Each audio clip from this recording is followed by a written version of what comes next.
Livro de Êxodo, capítulo 3.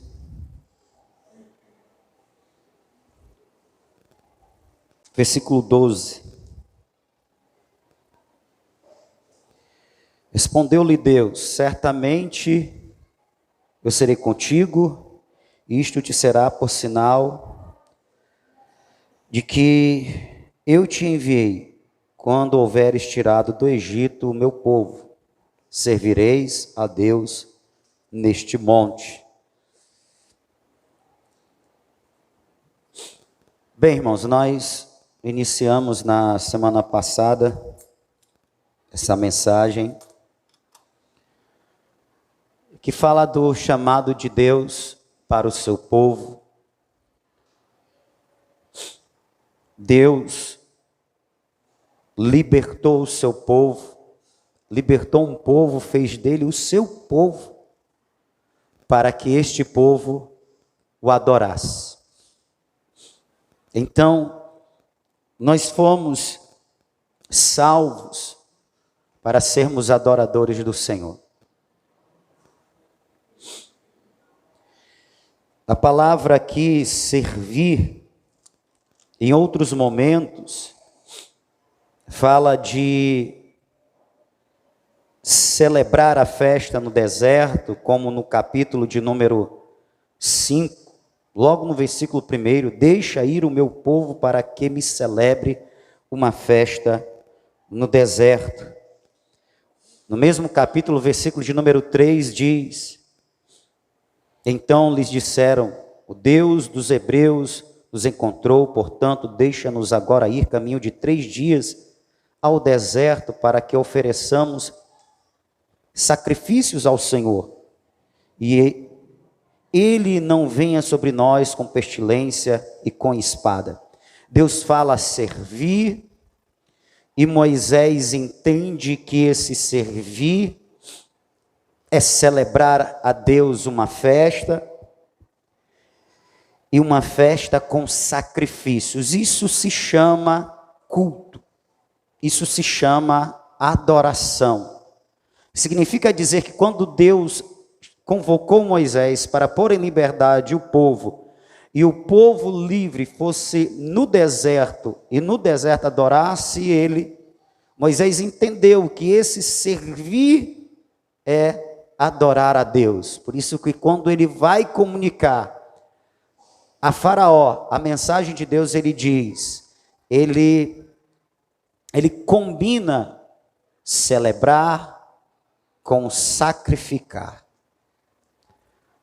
Servir, celebrar, sacrificar é culto, é adoração.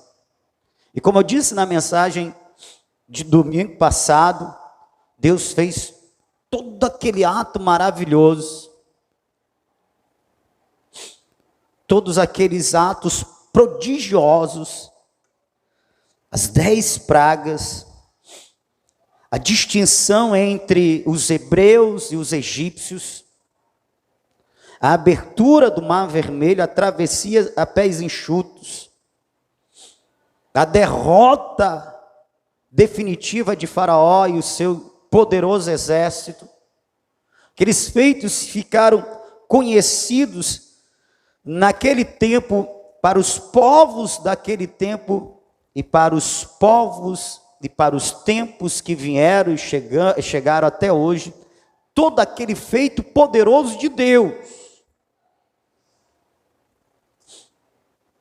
tinha o objetivo final, não que o povo fosse liberto para ir a Canaã.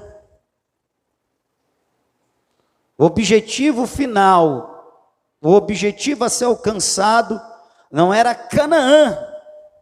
O objetivo a ser alcançado era para que aquele povo se tornasse adorador do Deus verdadeiro.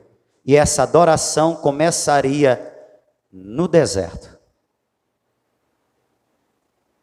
Lugar de escassez, lugar de necessidades, lugar de dependência, lugar onde não se tem, e o que tem é pouco, não é a abundância, pois este foi o lugar para que o povo que foi liberto de uma forma tão poderosa adorasse a Deus. E na verdade, o povo que adorou no deserto,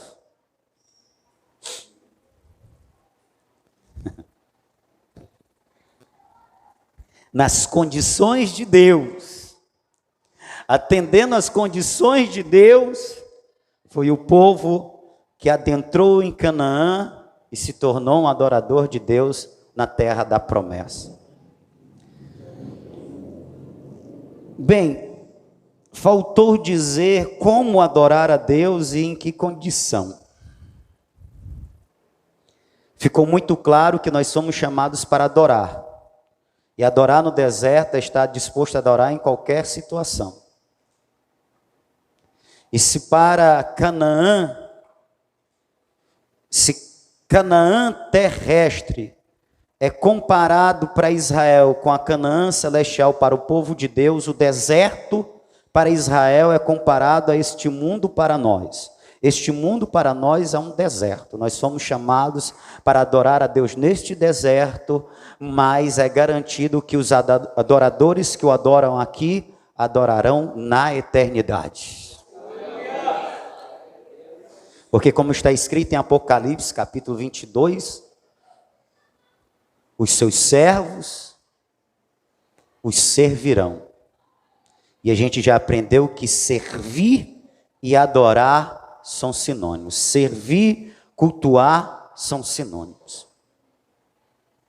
A gente já viu que sacrifício faz parte da adoração. Festa, celebração faz parte da adoração e do culto. Então, como nós podemos adorar a Deus? Bem, quando nós chegamos no capítulo de número 23, Deus institui as 3 principais festas.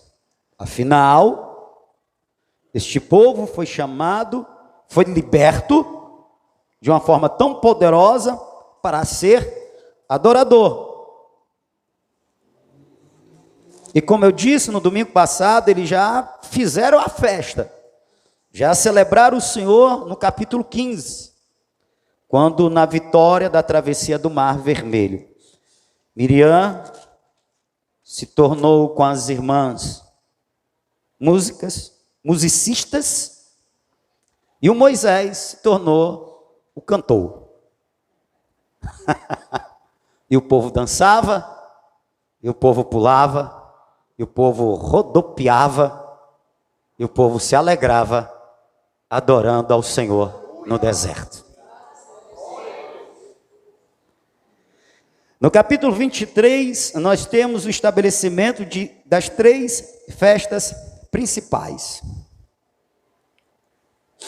Versículo de número 14 diz: 3 vezes no ano me celebrareis festa.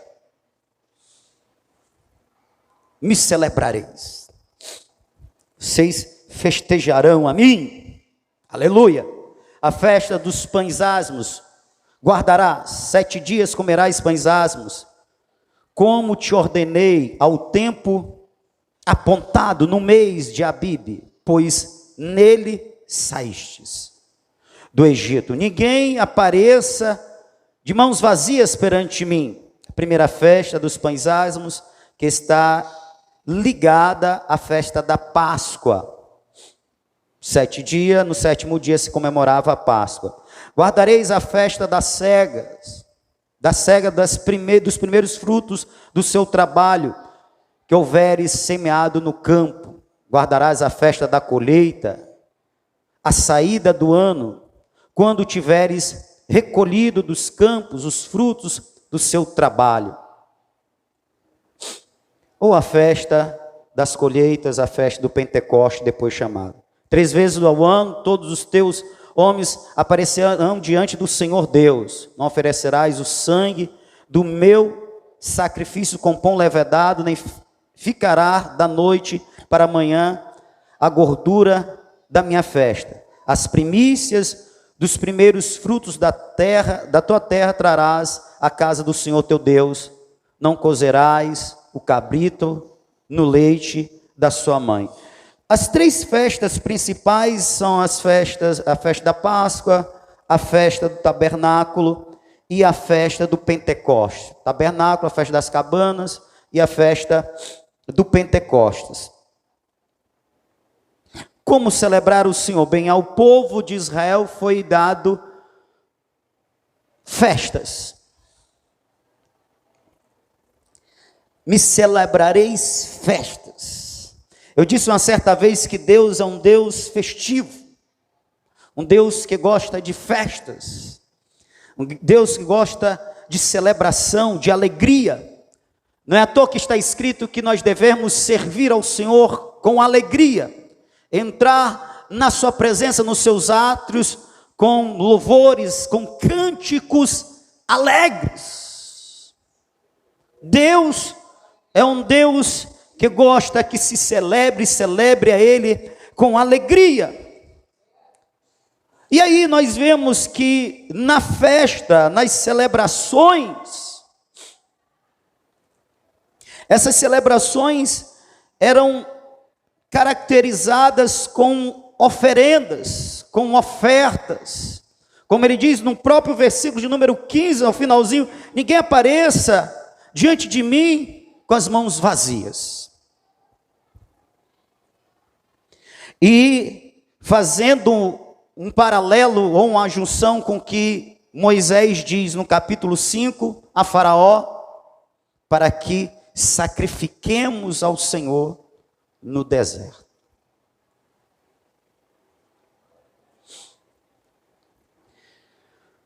Como nós devemos celebrar a Deus? Como nós devemos servir a Deus? Existem várias formas de servir. Várias formas de servir. Mas a essência do servir a Deus está no sacrifício que se faz, no que se renuncia, no preço que se paga. E entenda, a festa está relacionada à salvação, mas não é para salvação, porque salvo eles já foram, libertos eles já foram. A festa, o serviço, é um ato de gratidão e de adoração. Portanto, o sacrifício que agora se faz, na oferta que se apresenta, nunca está relacionado a uma busca por salvação, e sim uma demonstração de gratidão pela salvação que já foi alcançada, ou a salvação que nos alcançou. A essência, embora envolva sacrifício, envolva preço, mas não é para alcançar algo de Deus. Jamais deve ser em troca de algo. Quem está me entendendo, diga amém. Jamais o servir a Deus deve estar relacionado a uma barganha. Eu estou sacrificando o meu tempo, eu estou sacrificando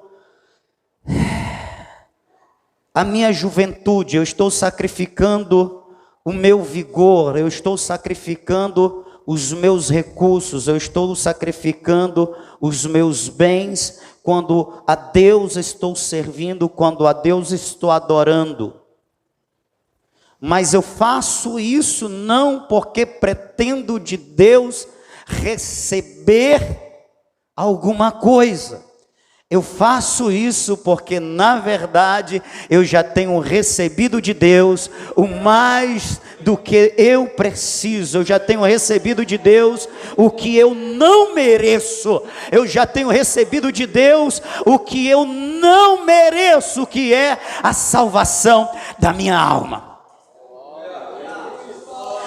Olha que interessante. No capítulo de número 25,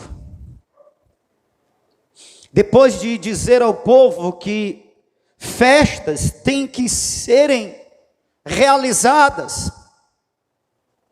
e são festas associadas a atos de gratidão pela bondade divina, e nunca para se alcançar um favor dele.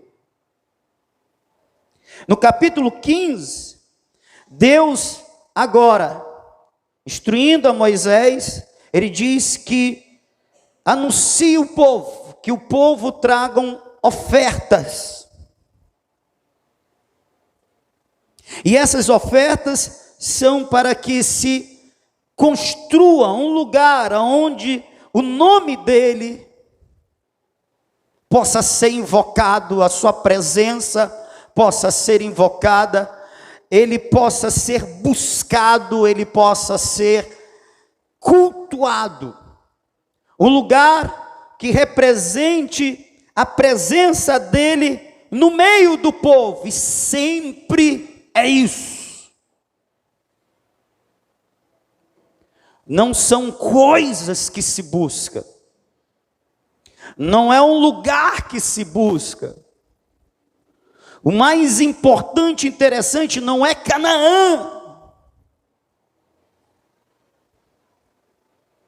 não são bens que se busca. O objeto, o alvo do homem e da mulher de Deus, o objetivo, o que ele quer alcançar, o que ele quer viver, é mais da presença de Deus. É Deus. Por isso Deus disse: então se faça um lugar onde eu possa ser buscado, cultuado, adorado. É o tabernáculo. Provisoriamente é um tabernáculo, porque nós estamos andando, atravessando o deserto, que representa um lugar de transição. Mas mesmo esse lugar, que não é um lugar definitivo, é um lugar de transição, eu estarei no meio de vocês. Na verdade, eu estarei conduzindo vocês a um lugar aonde eu estarei definitivamente com vocês. Isso fala muito para nós cristãos que estamos neste mundo, e este mundo é um lugar de passagem, um lugar de transição, mas nós estamos sendo encaminhados, conduzidos pelo Espírito de Deus. Portanto, Deus já está conosco, e por isso Ele já é adorado por nós, mas Ele está nos conduzindo a um lugar de delícias, um lugar maravilhoso, um lugar eterno. E esse lugar só é maravilhoso e só é um lugar de delícias, não porque as ruas são de ouro e de cristal, e não porque os muros são feitos de pedras preciosas, seja lá o que for. Este lugar é um lugar de delícia, um lugar maravilhoso, porque Deus está lá, porque Deus é o ser que nós vamos cultuar e servir eternamente.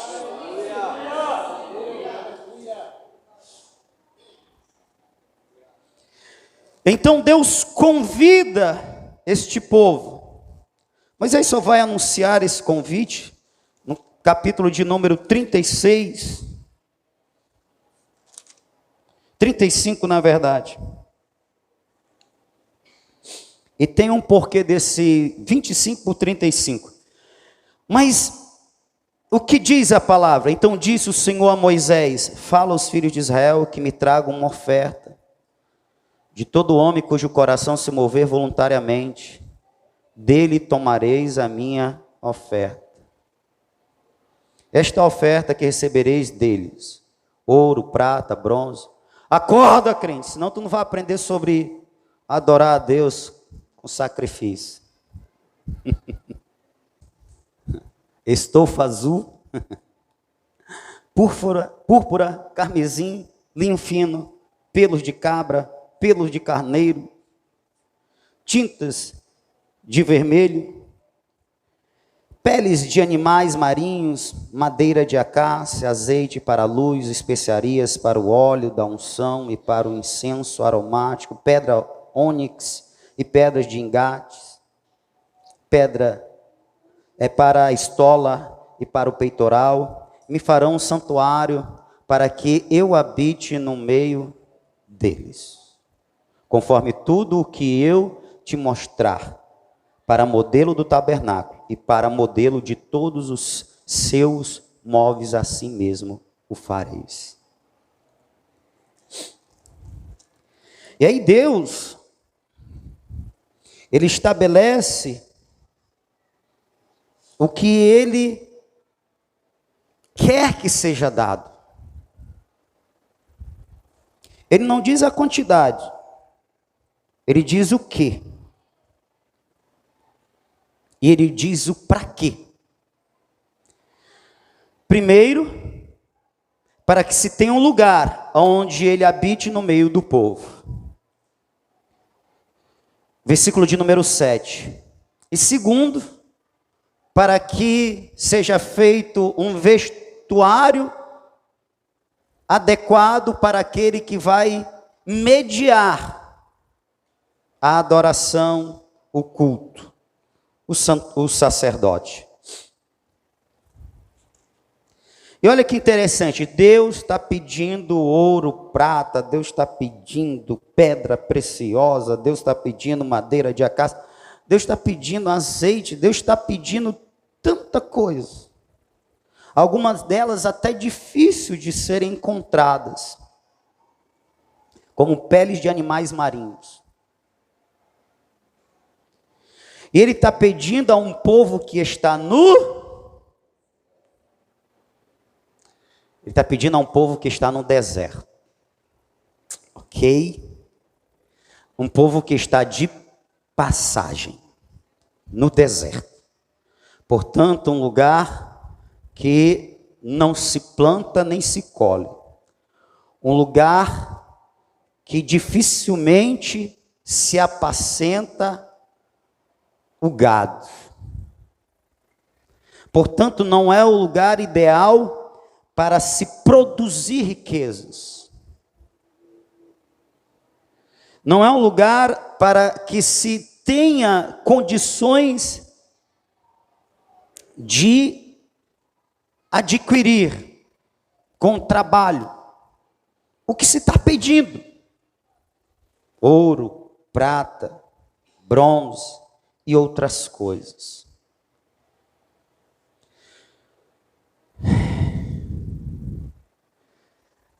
São coisas difíceis de serem encontradas. Na verdade, essas coisas dificilmente se encontram no deserto. Peles de animais marinhos não se encontram no deserto.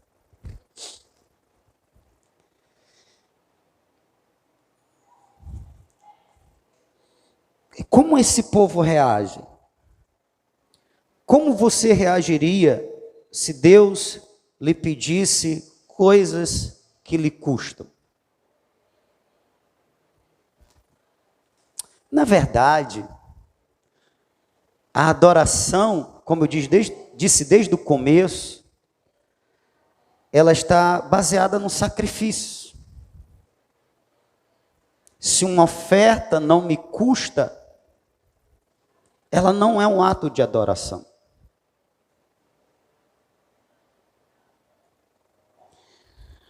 Se eu oferto algo que não me custa, não é adoração.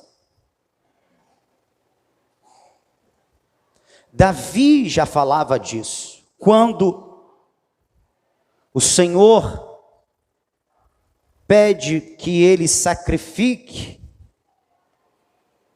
na eira de Araúna, e Araúna, ao saber de Davi o que Deus lhe pedira e o porquê, para que a ira dele fosse aplacada, porque Deus estava corrigindo, castigando Israel. Davi pede misericórdia e Deus então propõe: me sacrifique. Aonde? Na eira de Araúna. E quando ele chega lá, Araúna está lá, e lá tem gado, e lá tem carroça, e quando Araúna fica sabendo,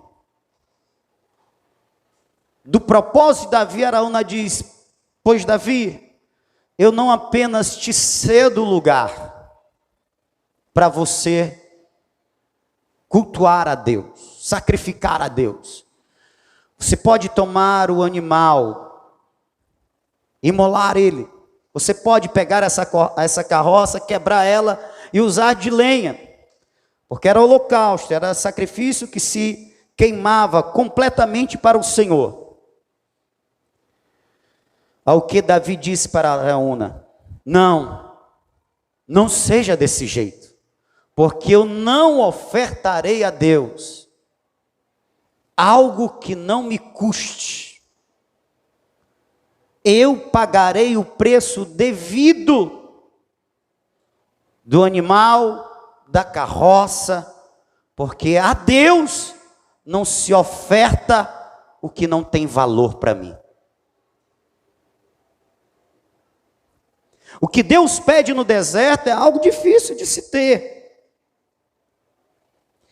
Mas, primeiramente, eu quero fazer a seguinte observação.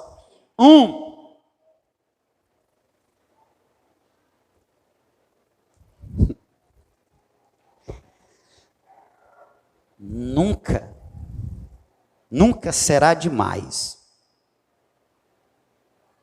o que Deus nos pede. Porque imagine esse povo que nasceu escravo, que não tinha perspectiva de vida. O que eles viam e viviam era uma aflição, trabalho pesado, sofrimento, humilhação. Quando eles olhavam para o futuro, eles viam que eles se viam construindo para Faraó a base de chicotadas, portanto de dores, de humilhação. Eles viam a sua vida se definhando às custas de trabalho escravo. Era essa a vida deles. E agora, qual é a vida deles? Eles estão livres. É verdade, eles estão no deserto. Mas agora eles podem olhar para o futuro e vislumbrar um futuro melhor. Eles podem agora vislumbrar um futuro onde, com o suor do seu rosto e o esforço de suas mãos, eles podem produzir riquezas, eles podem prosperar, eles podem ter uma vida de paz, uma vida de liberdade. Agora sim eles têm um presente e podem ter um futuro, o que se daria em gratidão a esse Deus que fez tão grande obra na vida desse povo.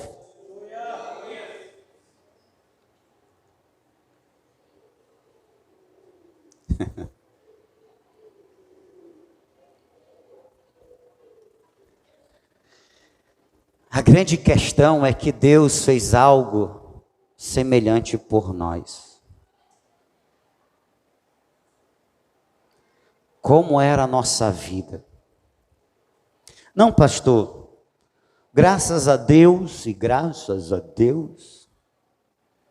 eu já tinha o meu trabalho, minha família.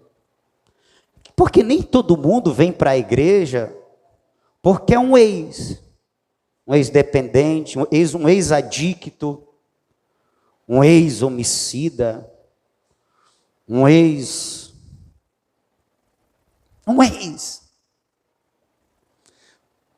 ex-família destruída, a mulher tinha ido embora, o marido, um ex estava na miséria. É verdade. E é provável que a maioria dos irmãos aqui não sejam tão ex.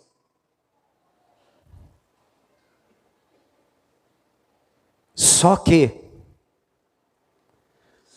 a libertação que Cristo nos trouxe foi maior.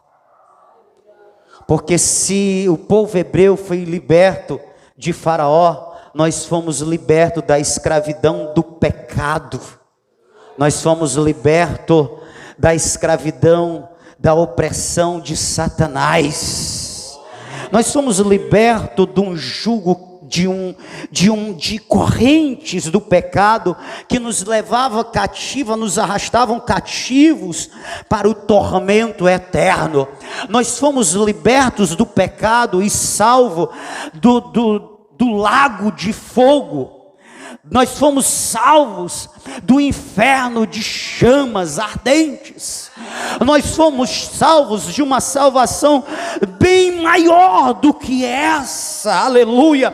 Portanto, a nossa expectativa de futuro também é maior. Nós não pensamos apenas nos dias que virão na terra, nós pensamos na nossa eternidade nos céus. Nós pensamos na nossa vida eterna com Ele, aleluia, adorando, servindo para sempre, livres da morte, livres do pecado. Ora, se este povo que foi liberto de uma escravidão humana, foi liberto de um homem Faraó, foi tão grato que não achou esse sacrifício algo impossível de se realizar, muito mais nós devemos ser tomados pelo um sentimento de gratidão ao pensarmos que nós somos libertos do diabo, do pecado, da carne, do mundo. Nós temos uma expectativa eterna de morarmos na eternidade com Deus para sempre. E se aquele povo estava disposto a sacrificar, muito mais nós deveríamos estar. Sabe, a gente estava conversando, eu e o André, pouco tempo que a gente tem junto, a gente sempre conversa das coisas de Deus. E a gente falando daquele povo de igrejas neopentecostais, e nessas igrejas se fala muito de oferta, dízimo, oferta, dízimo, oferta, tudo termina em dízimo e oferta, tudo termina em dízimo e oferta. Não que esteja errado o dízimo e oferta, mas quando tudo termina em dízimo e oferta, e o porquê que se dá dízimo e oferta, o porquê, a motivação que está sendo ensinada, que está errado também. Mas uma coisa nós observamos, que foi justamente isso. O povo dessas igrejas, por mais que se fale só disso, e a motivação seja errada, mas é um povo que tem liberalidade. Isso daqui que Deus pediu logo no versículo 1, fala aos filhos de Israel que tragam uma oferta de todo homem cujo coração se mover voluntariamente. Voluntariamente. Então não é nada forçado, não pode ser forçado. Não tem que ser como uma sensação de dever ou de pagamento, de obrigatoriedade. Não pode ser assim. Então esse povo, eles se movem com tal voluntariedade e generosidade, porque voluntário diz respeito à motivação, e o generoso diz respeito ao que é do coração da pessoa. Ela é generosa. É verdade que uma boa parte por interesse, mas uma outra parte, irmão, é porque olha para a vida, e muitos deles foram curados de uma enfermidade que era tipo de morte. E essa pessoa pensa, eu ia morrer. E o Jesus dos crentes, que agora o meu Jesus, me livrou da morte. Outros olham para a vida destruída que estava o lar. Era o marido nas drogas, na bebedeira, os filhos. E aí aquela mulher vai buscar e entra nas campanhas e tal, e aquilo outro. E Jesus liberta a esposa, liberta os filhos, depois está a família toda na igreja.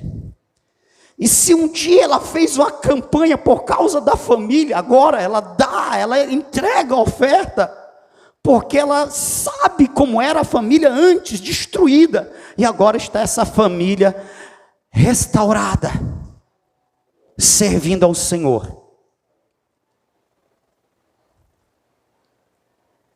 Então é um povo que olha para o que recebeu, uma boa parte deles, e se move com gratidão, e não vê dificuldade de sacrificar,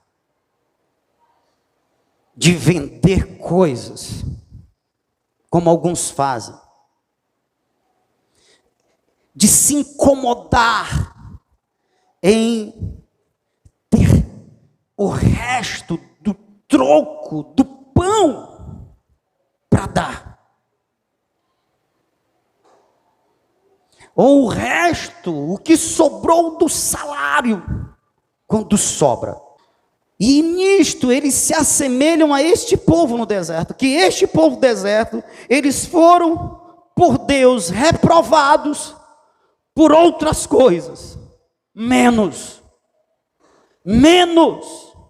pela voluntariedade e a generosidade de servi-lo com os seus bens, e de ofertar com sacrifício, de adorar com sacrifício. Pode ler. Você pode ler Êxodo, ler Levítico, ler Números. Deuteronômio já é outra geração. É essa outra que Deus não aponta esse defeito. Eles foram por Deus reprovados, pela falta de fé e confiança no Senhor, mas não por sua avareza, egoísmo. Não, isso não. Porque esse povo, ao serem chamados para adorar, eles sabem que a adoração envolve sacrifício, e eles se lembraram do que Deus fez para que eles estivessem ali em condições de a Deus sacrificar. E por que eu estou falando isso? Porque isso também deve mover o nosso coração. Quando nós devolvermos dízimo, quando nós ofertarmos, quando nós entrarmos em campanha. E que interessante, na Manancial a gente não faz campanha de barganha, né? Que é aquela campanha, você traz a tua oferta e nós vamos orar, e Deus vai fazer um milagre na tua vida. Isso não é oferta, isso é voto. Voto é que se faz assim. Voto é que a gente fecha com Deus: Senhor, eu vou te dar isso, eu vou fazer aquilo, e pode ser dinheiro, pode ser qualquer outra coisa, né? Desde que seja algo justo, né? Aceitável a Deus. E aí você barganha. Isso é voto. Oferta. Nunca se dá oferta por algo que se quer receber de Deus. Oferta se adora a Deus pelo que Ele já fez a nós. Aleluia. Isso é a oferta.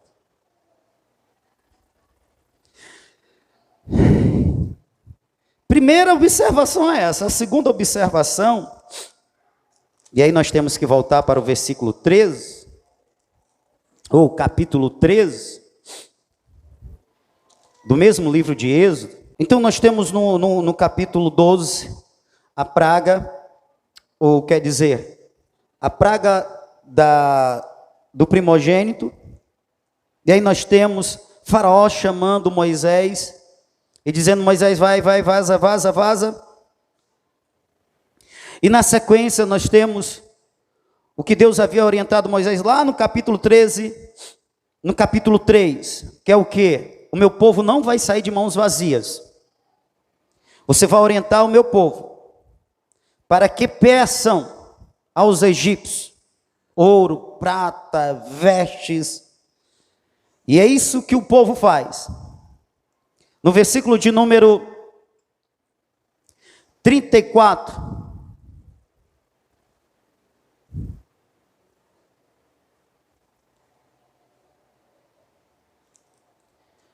do capítulo 12, eu disse o 13, mas vamos para o 12. O 12 diz assim: o povo tomou a sua massa, antes que levedasse, e as suas amassadeiras atadas em trouxas, com suas vestimentas sobre os seus ombros. Fizeram, pois, os filhos de Israel conforme a palavra de Moisés, e pediram aos egípcios joias de prata e joias de ouro e roupas.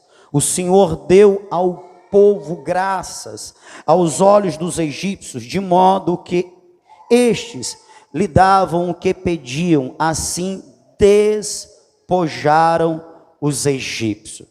Preste atenção no versículo 34, o que o povo ia levando? O povo tomou a sua massa, antes que levedasse, e as suas amassadeiras, atadas em trouxas, com suas vestimentas sobre os seus ombros. Era isso mais ou menos que eles tinham. Amassadeira e trouxa de roupa.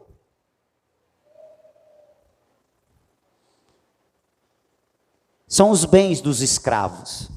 É o que eles têm.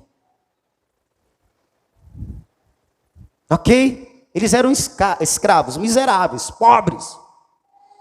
Mas Deus muda a condição de vida daquele povo, quando dá graças a eles, de forma que o que eles pedem do Egito, conforme a orientação de Deus, o que eles pediam era dado. Então, chegaram, eu quero joias. Os egípcios, você quer joia? Pois pegue, eu quero é que você vá embora. Aí o outro lá, já orientado por Deus, eu quero ouro. Tu quer ouro, meu irmão? Pois pegue aqui, leve. Desde que você vá embora. Vai-te embora. Eu quero roupa, e eu quero roupa da boa, de linho, finíssimo. Essas coisas caras, me dê, papai. E os egípcios davam. Sabe qual é o termo que Moisés usa aqui, porque cremos que Moisés escreveu o Pentateuco, versículo 36, despojaram. O despojo era o resultado de uma campanha vitoriosa de guerra. O pagamento, soldo dos soldados era, na maior parte, os despojos. Os despojos eram o quê? Se vencia o inimigo, e o que o inimigo tinha de valor era adquirido. Então, esses bens que se tirava do inimigo, do derrotado, se chamava de despojo de guerra. E não é à toa que Moisés está usando esse termo aqui. Moisés está dizendo com isso que o Senhor dos exércitos guerreou por Israel, prevaleceu, e o inimigo derrotado agora está sendo despojado por Deus. E quem é que ganha os despojos? O povo de Deus. Aleluia! De forma que o que Israel passa a ter agora, porque Israel antes tinha o quê? Uma trouxa, resto de massa e amassadeira. Mas agora eles têm ouro, têm prata, têm roupas preciosas, têm bens preciosos. Eles eram pobres e miseráveis, agora eles são ricos. E eles são porque Deus os abençoou, porque Deus pelejou por eles e porque Deus os entregou vitória. Aleluia! De forma que quando chega lá no capítulo 25, no deserto, o que Deus pede ao povo é o que ele deu ao povo. Deus não pede nada ao seu povo do que ele já não tenha dado. Deus não espera de você nada do que ele já não tenha te abençoado. Deus não requer de nós algo que ele não tenha nos dado.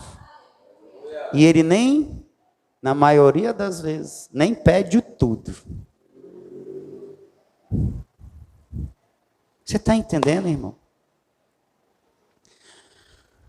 O que Deus pede àquele povo está disposto a dar e dar. A Bíblia diz que eles deram tanto que Deus chegou a dizer para Moisés: Moisés, vai lá, diz para o povo que não precisa mais, já tem abundância. Já dá para fazer o tabernáculo, ainda vai sobrar para ficar no tesouro. Então manda o povo parar de ofertar. E eu repito, aquele povo foi acusado, não, aquele povo foi rejeitado, reprovado por Deus por outros motivos, menos por ser egoísta e avarento.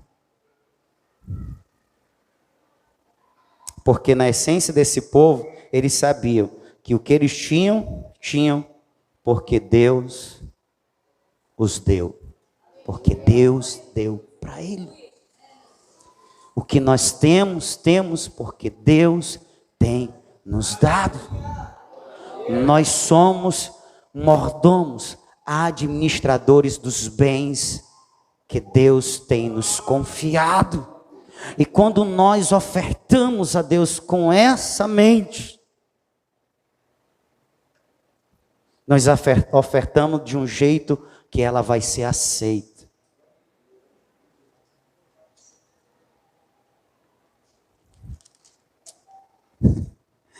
Deixa eu caminhar para o final.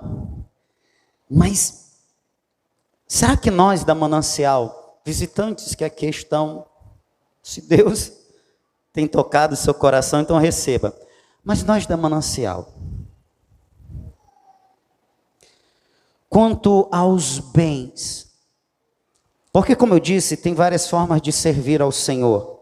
E eu estou focando hoje, tomando por base a continuidade daquela ação divina na vida daquele povo, tomamos por base este povo, a adoração, o serviço com os seus bens, a oferta com sacrifício, ou seja, que custe. A gente tem ofertado a Deus o que nos custa.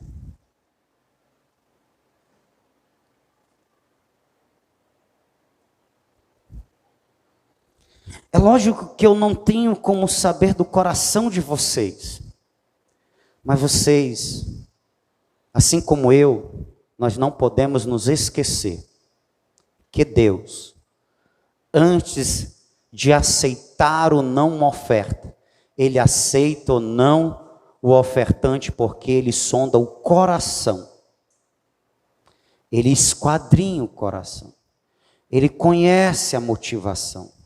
Ele sabe o porquê da ação. Ele conhece a razão, o motivo pela qual algo está sendo a ele dedicado.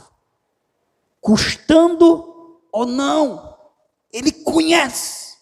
Então, antes de receber uma oferta, Deus avalia o ofertante.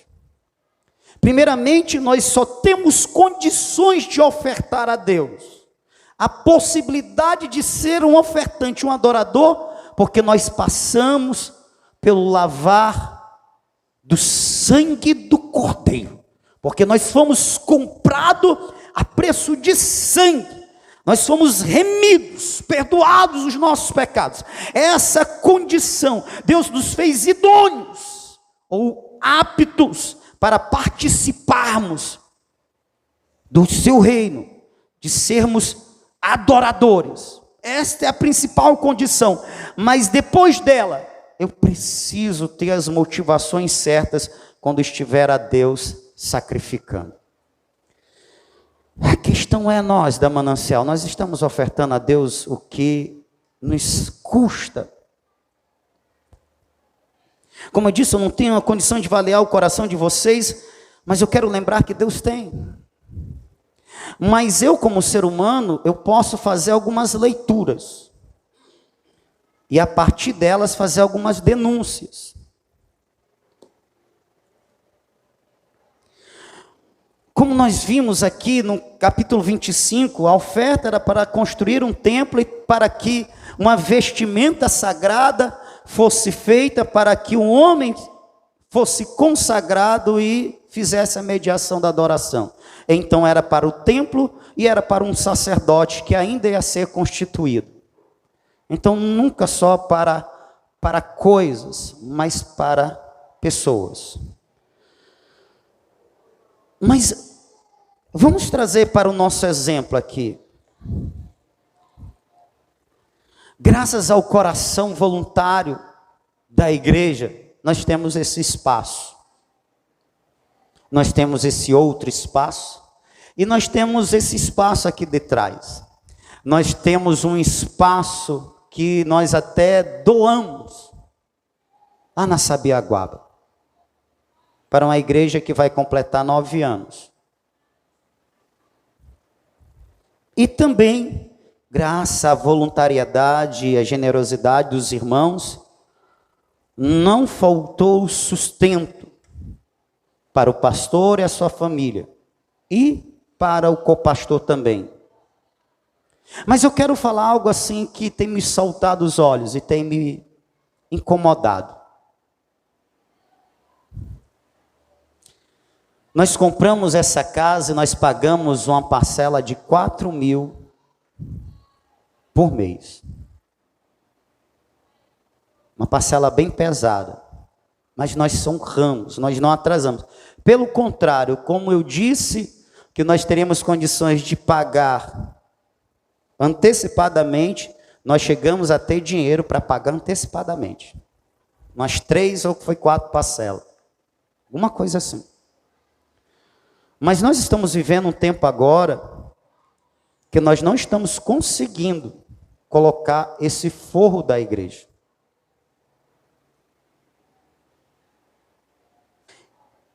E que interessante, nós não somos uma igreja que vive falando de oferta, que vive fazendo campanha, que vive pedindo e pedindo e pedindo. É bem assim. Agora é a hora da oferta, diz-me a oferta.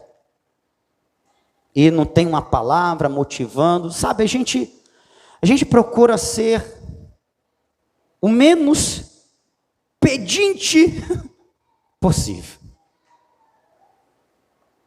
Para que os irmãos possam, na sua voluntariedade e generosidade, conhecendo o projeto da igreja, o que se pretende, sacrificar ao Senhor. Ofertando ao Senhor, com alegria, porque esse mesmo Deus salvou-me do inferno. E eu fui chamado para adorá-lo, servindo com os meus bens. Mas não está acontecendo. Então você, irmão, irmã, que ainda mantém a oferta, você está sendo uma exceção na regra aqui na Manancial. Então, aqui não é para você, essa palavra não é para você. Pelo contrário, ela é para você, para te dizer, olha, continue assim, você está certo. Mas a maioria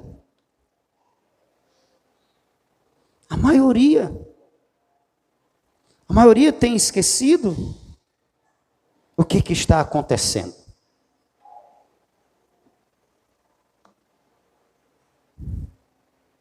Nós nos esquecemos de que fomos chamados para adorar a Deus, e adorar a Deus com o que nós temos. Esse povo aqui, ele nos dá uma lição, e olha que foi o povo que foi reprovado. E de fato esse povo não tinha problema em ofertar. Capítulo 25, Deus orienta Moisés. Moisés está lá, está no monte, aos 40 dias, está entendendo? Ele não apenas recebe as tábuas com a lei, mas ele recebe a orientação de como vai ser o lugar de adoração. Então ele passa dias ali. Quando chega lá pelo capítulo 30, capítulo 33, alguma coisa assim, Deus disse: Moisés, desce depressa porque o povo já se desviou. O teu povo se desviou. E qual foi o desvio do povo? O povo pegou uma parte dos recursos que Deus deu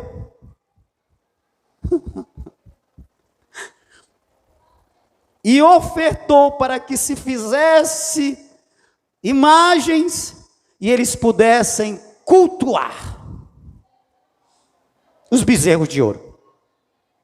Lembra do Arão? Rapaz, pô, tira aí o que vocês têm nas orelhas, os cordão, essas cores de ouro aí que vocês trouxeram dos egípcios aí, ofertem, eu vou fazer o que vocês querem. Eles não tinham problema, tá entendendo? Eles eram despojados. Aí vocês sabem no que deu, Moisés desce, aquele negócio queima, derrete aquele ouro, manda jogar no rio, vai-se embora, isso daqui não presta, isso é adoração a ídolos, etc e tal. Aí Deus ameaça não, Deus diz: eu não vou com esse povo, porque se eu for com esse povo é pecador, esse povo, eu vou acabar matando esse povo, é muito pecado. Aí Moisés intercede, aquele negócio todo, depois Deus disse que vai. E aí só depois que Deus perdoa o povo, só depois que Deus diz que vai continuar com o povo, é que Moisés diz no capítulo 35, olha, traga uma oferta para a gente construir um lugar de adoração de Deus entre nós. Aí o povo começa a trazer. Tantas foram as ofertas que Moisés precisou dizer: já basta, já tem sobrando. Então, na verdade, o que aquele povo refletiu, quando a eles foram dada a oportunidade de ofertar, e agora ofertar ao Deus verdadeiro, porque antes eles tinham ofertado para fazer um Deus segundo a vontade dele, segundo as pretensões dele, isso é idolatria. Agora a reflexão e o que move o coração deles é: nós estávamos perdidos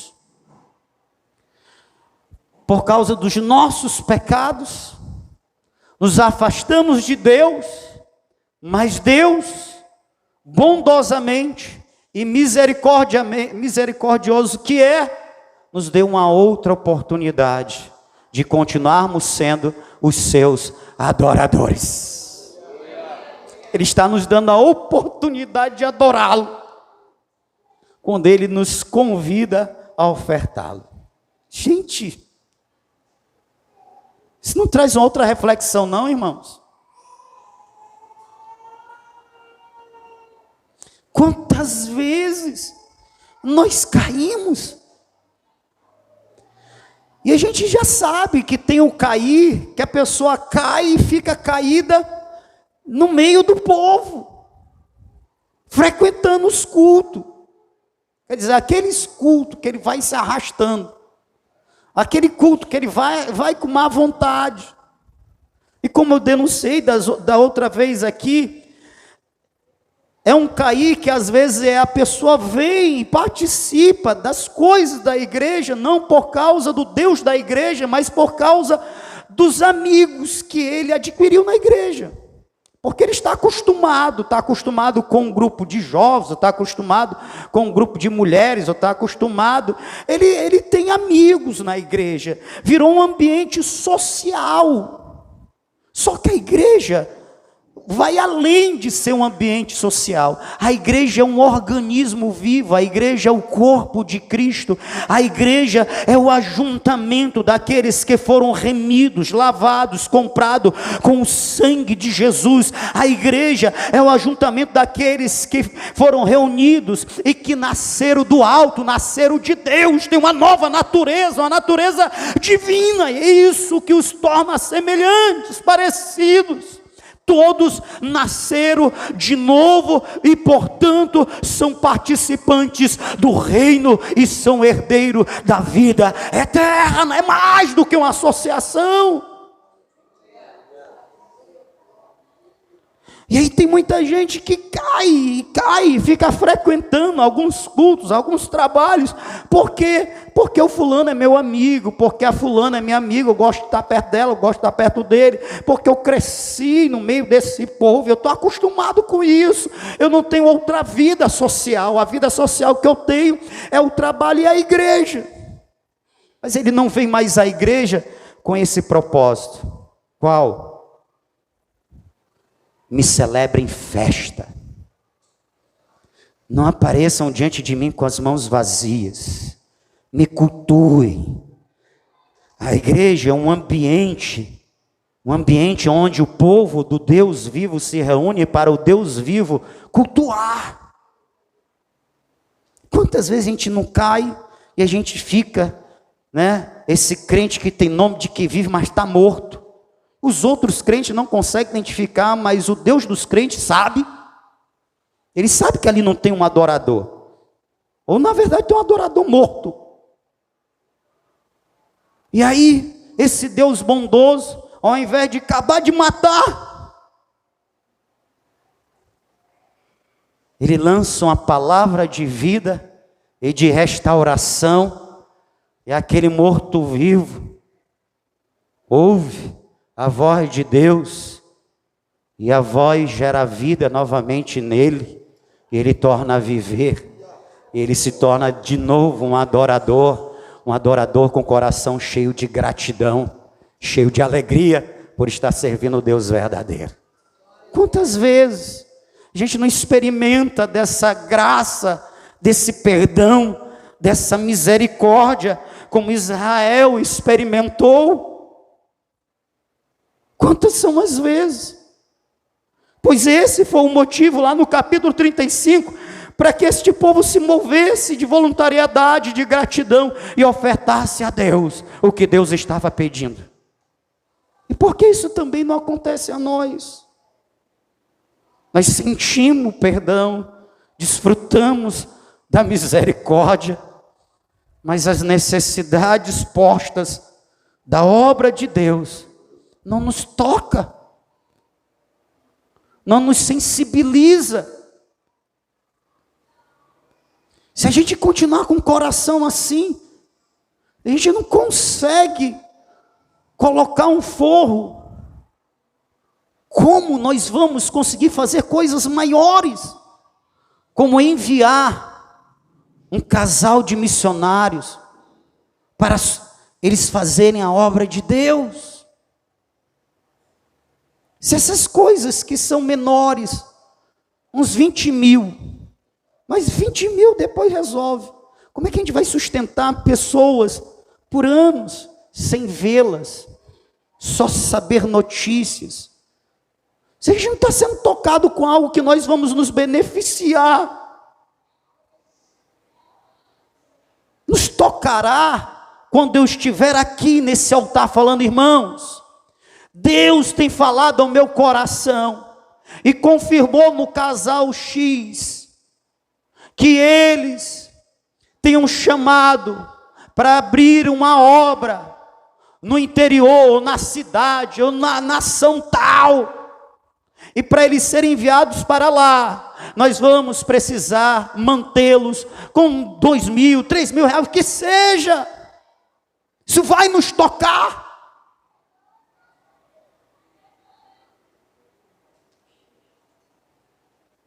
Vocês estão me entendendo? A gente precisa voltar àquele coração do começo da Manancial. O povo via a necessidade, E não apenas se prendia, eu já dou o dízimo. Não. Para além do dízimo. A Bíblia fala de ofertar ao Senhor com coração voluntário. Sacrificar. Dar a Deus o que nos custa.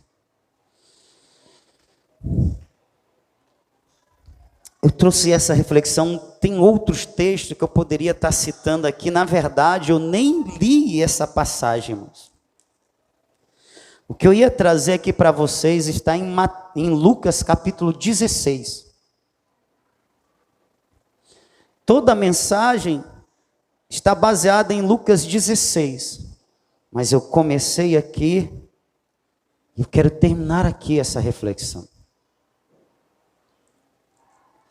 Porque nós podemos aprender muitas coisas com todos, mesmo com esse povo.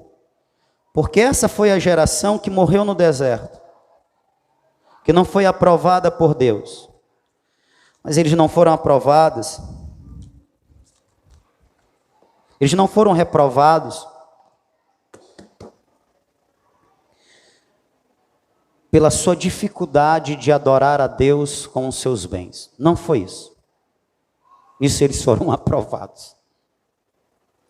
O problema deles foi a murmuração, foi desacreditar na suficiência de Deus, no quanto Ele é poderoso e amoroso para fazer o que Ele prometeu. Esse foi o problema deles. Mas olha que interessante, muitos de nós estamos sendo aprovados na nossa fé, Deus Salvador, e porque Ele me salvou na cruz, eu não preciso temer a condenação, eu creio que sou salvo, não por causa de mim, mas por causa dele. Isso os crentes estão aprovados aqui. Mas muitos dos crentes aqui estão reprovados na forma ou na disposição de a Deus adorar com sacrifícios. Eu queria chamar vocês para mudar. Porque se nós não mudarmos, muito do que se pode fazer na parte financeira, nós vamos ser impedidos.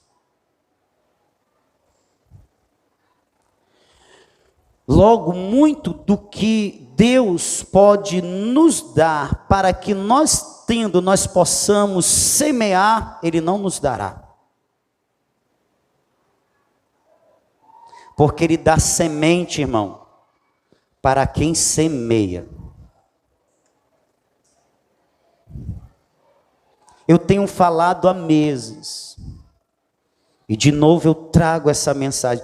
Eu acredito que Deus tem um projeto para Manancial que envolve o financeiro. Que para a realização desse projeto, Deus vai abençoar financeiramente o povo da Manancial. Mas essa bênção financeira é justamente para que aconteça a nós o que aconteceu com Israel. Foi abençoado com os despojos, para que, tendo, pudesse tirar uma parte dessas bênçãos e ofertar a Deus, para que um lugar, para que o serviço ao culto a Deus pudesse ser estabelecido. Irmãos, eu sinto isso, existe uma direção de Deus, que sempre Deus está me lembrando. Então eu entendo o que existe, isso é para a nossa igreja. Deus, Ele quer abençoar financeiramente a igreja Manancial, mas é com esse propósito. É para que eu tenha condições de ofertar e ofertar de forma abundante. Mas entenda, por favor, se nós não tivermos um coração generoso, liberal, Deus não nos dará. Não nos dará. Quando nós estudamos as Escrituras, irmãos, é incrível como Deus faz assim. A motivação do verdadeiro adorador é a gratidão, é o amor. Isso para quem oferta a Deus. Porque está fundamentado no conhecimento do que Deus já fez. É uma resposta. É uma demonstração de gratidão. A oferta é isso. Mas olha que interessante. Quando nós estudamos as Escrituras, no que diz respeito a ofertar, Deus sempre promete uma recompensa. Olha que interessante. O adorador adora já porque está grato, porque já tem recebido. E Deus se agrada desse coração e abençoa o adorador. Tudo que está relacionado à oferta, existe promessas de recompensa. Honra o Senhor com as primícias da tua renda, então os teus celeiros se encherão de trigo e os teus lagares de vinho novo. Mateus 10 diz, Jesus disse que aquele que der a um dos meus pequeninos, a um dos meus justos, nem que seja um copo com água, não perderá o seu galardão, vai ser recompensado. Paulo vem em Coríntios e diz que aquele que semeia pouco, pouco ceifará, mas aquele que semeia com fartura colherá. Sempre tem promessas de recompensa. Aonde erra essas igrejas aí que ensina, sabe, vai, você oferta que aí você vai ganhar. Eles erram em incentivar a oferta por interesse. Porque realmente a Bíblia promete que quem dá, recebe. Essa é a condição de receber, é dar. A condição para receber nas Escrituras não é a necessidade, é você dar. Dá e vos será dado. Está aí, é a condição. Boa medida, calcada, transbordante, sacudida. Então é verdade que existem promessas, mas o erro deles é incentivar o povo à barganha, ao interesse, né? Eu vou dar porque eu quero receber, quando na verdade a Bíblia ensina o quê? Meu irmão, isso já deve fazer parte de você. Olha para o que Deus fez, olha para o que Deus tem feito, olha para a eternidade, para o que Deus fará. E essa seja a razão de você ofertar a Deus com alegria. Agora, Deus é tão bom que ainda recompensa tudo que você faz em prol do reino.